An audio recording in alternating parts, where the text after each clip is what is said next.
Former Defense Secretary James Mattis on Wednesday slammed President Donald Trump's response to the protests over the death of George Floyd, saying the president tries to divide us, while calling his bizarre photo op in front of St. John's Episcopal Church an abuse of executive authority.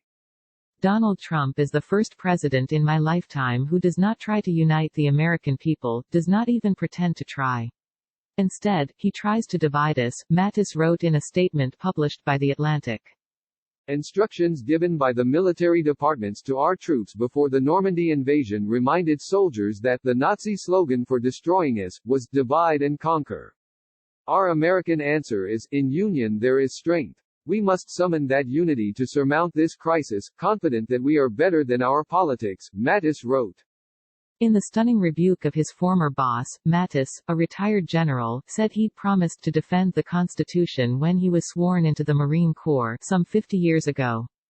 Never did I dream that troops taking that same oath would be ordered under any circumstance to violate the constitutional rights of their fellow citizens, much less to provide a bizarre photo op for the elected commander-in-chief, with military leadership standing alongside, Mattis wrote, referring to Monday night's federal show of force to clear protesters from the front of the White House.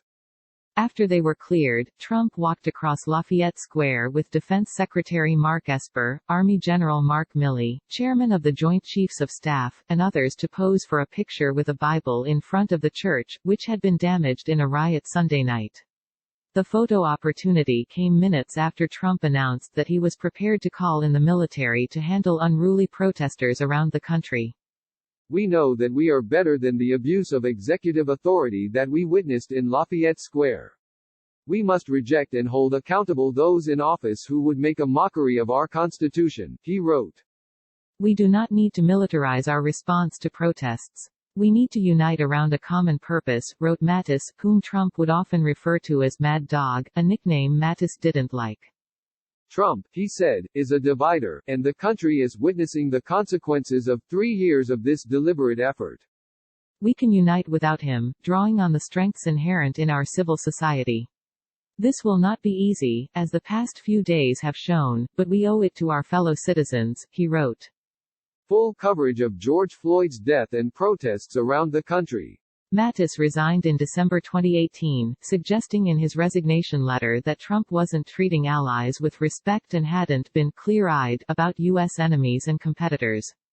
The president, he said, should have a defense chief who shares his views. Trump wound up sending Mattis packing 2 months before his scheduled resignation date and later called him the world's most overrated general.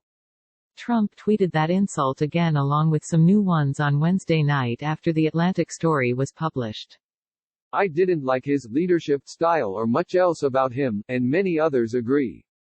Glad he is gone, Trump tweeted. He also claimed he created the moniker, Mad Dog, which Mattis had been called since at least 2004, over a decade before he met Trump. Mattis told The Atlantic last year that he had no plans to speak out against the administration, saying, "You need to give the people who are still there as much opportunity as possible to defend the country." But he added, "There is a period in which I owe my silence. It's not eternal. It's not going to be forever." That period came to an end this week. I have watched this week's unfolding events, angry and appalled. The words equal justice under law are carved in the pediment of the United States Supreme Court. This is precisely what protesters are rightly demanding, Mattis said. Earlier Wednesday, top Army and Navy brass released statements acknowledging the pain caused around the country by Floyd's death. National Guard Bureau Chief General Joseph Lingyel, whose troops were involved in Monday night's forcible dispersal of protesters in front of the White House, issued his own statement Wednesday night, saying he was sickened by the death of George Floyd.